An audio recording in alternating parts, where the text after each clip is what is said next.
سوزندان کورو تاری خوام نایه هلبستکه بگمان گلکی خوش یا رحمتی شاعر کرد یوسف برازیک وکه ببهار جی ناس کریه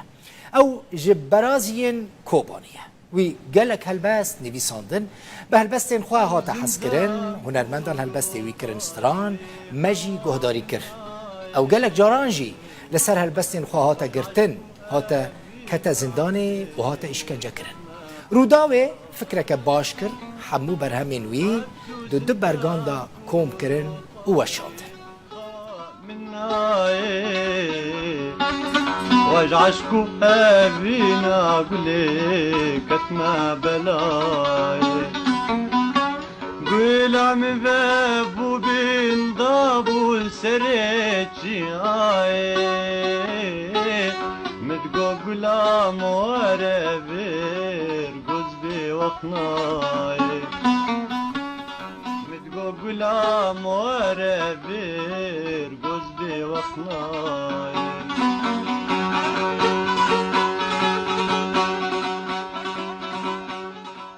بسام مصطفى او برهم آنی جمهف کوم کر سپاس جی بور روداوی جی و دست بسام مصطفى جی ساغبن کو خودی لشعر که هجا درکتن لور جی هجا کو ام سپاسیا رو ببره گشتی روداوی که اکو محمد بکن کو فکر وی پروژه آنی پیش و ده انجام ده هر دو برگن گلکی مزن درکتن دیاری میکرین رو جی هر دو برگن ببهارن یوسف برازی که در سال 1931 داشت دایک بود 15 ماه که 1909 کوچه داوی کرده بود ناو لوی برهمی هاتیه کرن کو برهم همو 10 دیوان نوی دوان دو برگان دا هاتنه کوم کرن اف هر دو برگ 1340 روپلام بیکته لسر ولات نتوا جواک و اوینه او هلبستین بی بهار یانجی یوسف برازی همو هاتنا کوم کرن دوان برهمان دا وقت مگوت بسام مصطفى و کوم کرنه والسر گلکی وستا کر و ایرو کتا دستیمه دم استودیو بسام مصطفى نویسکار و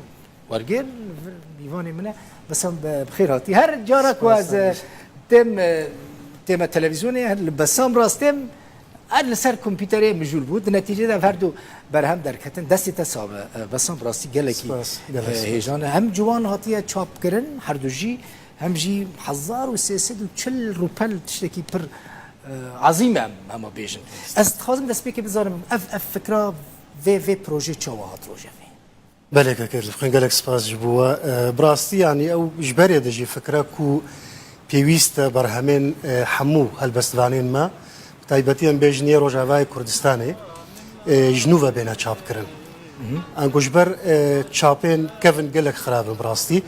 ji ber wê wek dizanê jî ez gelek caran înhawsa çê dikim li ser şairên me helbestvanên belê a me yek jî li ser rehmetiyê bêbuhar jî çêkir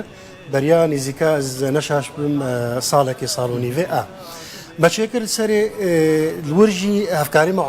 Umer Kalo kira مجارة بولتنا رجاوای کردستانی کل سر رادیو هنگی پیشکش دکر ویجی دوی برنامه دا نوی ببهار آنکو آزاد برازی کرا میوانی خو وانجی براستی بله وانجی گله کی بحثا برفراهی بحثا و مسئله کرن و که آزاد بالکشان سروی که کو گلک برهمین ببهار هنجی نهات نچاپ کرن و وک وسپاسیا که اکوجی کر براستی رو ببره میگشتی او جی گهلوی برنامه دبی و جهد ديوا أوجي في فكرة جدي وردقري براستي دبيجي يعني شما هالبسوانة كي وكا ببهار حتى أنها حمو برهم من وينهات من شاب كرن وخد دبر فيكي أزجي سباسيا ويتكم براستي هرچقاسي كداوي جزيدبو وبلكي نيزيكا صالو نيفيجي أمبيرمان ليه سباسي تكم جو سباسياوي وروداوي وخدام بركاركي وها صالو نيفك زماني تبر بله يعني جبر وقته قوتي كدل بخين جلك يعني برهمين وي نها برهمين وي بريجي هاتنا شاب كرن بيج ديوان از نشاش بم لي مخابن شابكا جلك خراب بو يعني مروف تنكاري بو بخينه او قاسي شاشتي ريزمان و هلبت اوجي كسي جو شكر مو كدك دابون لي بلي مخابن استاوا جلك التيمبو زحمتي تشبون بس زحمتين كار کو هاتن پیشات زحمتین سرکه بگمان دا آماده کردن دو برهمین و هذا گلک زحمتی هم لی زحمتین سرکه کو درکت پیشات بله شخوا او وەک مەگوتی هەنێک جێ چاپکری بوون و هەنێک نەچاپکری بوون ئەوێ نەچاپکری نەڤیێوی ئازاد سپاسیاوی دکم گەهان دەمە بڕاستی بڕیا هەفکارێمە عومەر کالۆ ئەو چوو کۆبانێ و بخۆرە ئانین ئەو دەستنویس بوون هەموو بڕاستی باش یعنی ئەو یعنی هەموو دۆسییان دەبوون و باش پاقش بوون یعنی حتا حدەکی لێ مەسەلا دەمێ مەسەلا گەلێکی دەمژی پەنگ بوو تانشتا گەلک کارێندن ئەوش بەروێژ گەلێکی بڕاستی ساڵ و نیڤێمە و هەر کاکا کۆژی بڕاستی ئەو قاسی دلگەرمێوی کاری بوو هەر دخواست خلاص ببیان دخواست چا بەبەرێت دخواست ji بوو کووەکە دیاریژی بدە ماڵباتە بێبوهار زەحمەتی ئێک و تەکنیکی هێنە کەساژی ئەلبەتمە نادوات پێشگوتنێ دەگوتیە ئالیکاری کردن یعنی نەمتەنێژی کرد سەدی سەد زەحمەتی جبرك وەک هوندزان یان تێکستە تایبەتی هەلبەستە مرۆڤ نکاری گەلکی گوهارینان تێدا بکە حتا ji مرۆڤ بێ لێ هەنێکی بزاراڤایکیان بێژن دەڤۆکی یعنی گەلکی ناوچەیی هەبوو بەێ کوڤاکی و بەێ لە سەرێکانیش بەس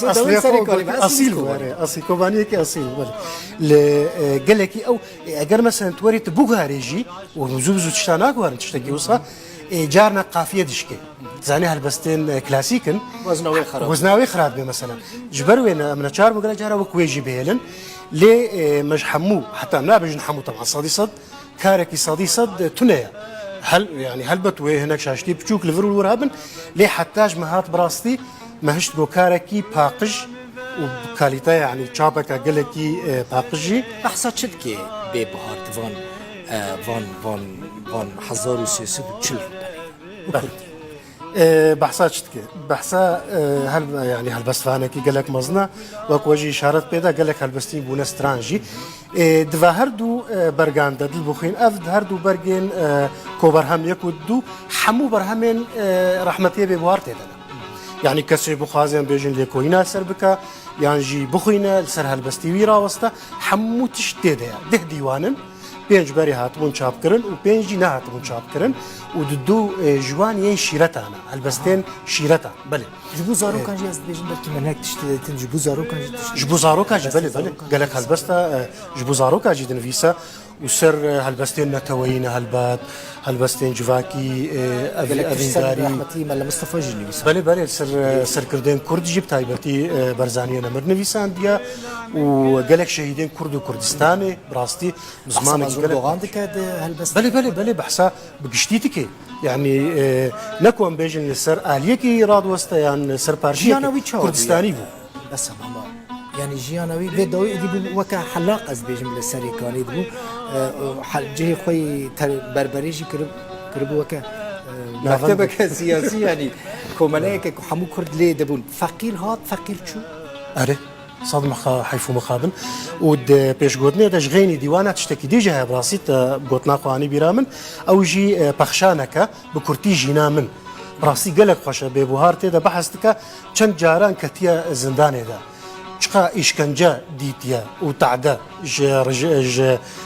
نارێن کورد دیتیە و مەسەرەن بەحسا چیرۆکان نویسانە هەلبەستا حەبس و زندان ژی دکە چاوە نویساندیە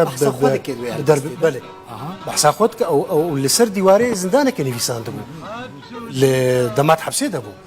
ناوێژی حەبس و زندانە و گەلک هەلبەستێن دنجی حەبسێدا نویساندن بەلێ گەلێکی فەقیر بەربەر بوو وەختە گوتی حەلاق بوو يعني کەسێکی وەها حەلاقی کار مرۆڤ چ کاری بکێ نەشەرمە بەرەڤژی وێ جهەیە شانازیێژی لێ حەقە مەسەرەن يعني جوسا باشتر بووە باش برودا و خودی لێ دەرکەتیان مەسەلەن بڕاستی دەتشتێن هێژانە بەسم هوونێ ڤر بسەکنن یانژی تە پرۆژەی نو دەستێن وەدا هەن دەست پێ بەێ ئەف پرۆژەیە بێبووهار یوسفێ بەرازی پرۆژەیە یەکەمە یا ڕووداوێ نەداویە یەکەمە وێ گەلک پرۆژێن دینژی وەرن تایبەتیە کەسێن دژین یان کەسێن مری ئەشۆ بلیێ بەحسا کورد دەبێژن پشتی کومرن ئەدی خەلک ژنو ئەم گۆ دەنەوە ڕاستە ینی تفکرەکە هەیە کۆن لەسەر کەس ینی بەرهەمین کەسێن نەمری وەکەڤان شتێن هێژا پێشکەش بکەن بله هەردوو ژیانە نەها بتایبەتی و سەدی سەد وەک گوتی باوایەکی فیزیکی بەرهەمێن هەموو بەرهەمێن مەلانوریە هەسارێ ئەو وەفات کردە بڕاستی ئەمە لەسەر یێنوی کار بکەن وان ژی شێوەیەکی وەها جوان و بەدە و بدن چاپێ هەلبەت بەلکی زێدەتر بنجی ئەمەلانوری ئەس باوەرم بەلکی زێدەتر بنجی لێسەر کەسێن ساغژی خەبەراتە یانێ گەلک گازنان دکن وەک مەسەلا ڕەحمەتی محەممەد شێخ و یەک و گەلک هەلبەستێن بێ بوهار ستراند نژی وی و کەسێندن وەک محمود عزیز گەلک کەسێندنجی محەممەد شێخ خۆژی مەسەلا ئەوژی محەممەد بەشارجی لە پرۆدیسەرێ من دەبێژێ ئەگەر زمانی مەکێ مایە ئەگەر ئیمکان هەبە هەلبەستەکەوی شخوا ئەمێ هەژمارێک ژڤان پرتوکان ئەس باوەڕ دکەم ڕوودا و ji bo malbata bêbihar weke diyarî bişîne Rojavayê Kurdistanê hem ji bo malbata ve hem ji bo xelkê me ku بەێ سەدی سەداوەیەک ji ئەرمانجە سەرەکەیان vê projeyê bû ku wek diyarî bişêj malbata wê nîzik bigihêwaş em beşekil rastî gelek helbestîn xweşen kefam ji yek wîrot bala min dema dilbixwîn Newroz tevî ku ne dema Newroz jî li herdem ji bo Kurda divê Newroz bê tê de dibêje gelê Kurd hûn zanibin çi sûda Newroz heye Newroz dara jiyanê jîn û pergala we ye ava ku pê hat avdan ji xwîna kalên we ye agir çima reng sora rengê xwînê bixwe ye dema em agir vê dixin ji ber agir reng sora ji sorî ruhnî dide yê wî nebîne gora berî rewşen çê bibe lêdan û ceng û zora heta welat bin dest be ev cejin ola we ye ji were tiştên buha bav û kalên we hiştin divê ev tişt bimînin eger hûn tev bên kuştin eger ev tişt nemînin hûn tev qilsin netiştin eger ev tişt winda bin Kurd ne ji bavê xwe ye dest xweş besam Mustafa spas ku te berda pir westa bûyî diber hemî wacibê me spas ji bo Rûdawê spas ji bo kak Akov rastî ez jî nizanim ev sirra çi ye kak Akov her giringî dide berhem û kulturî û hunerî destî xweş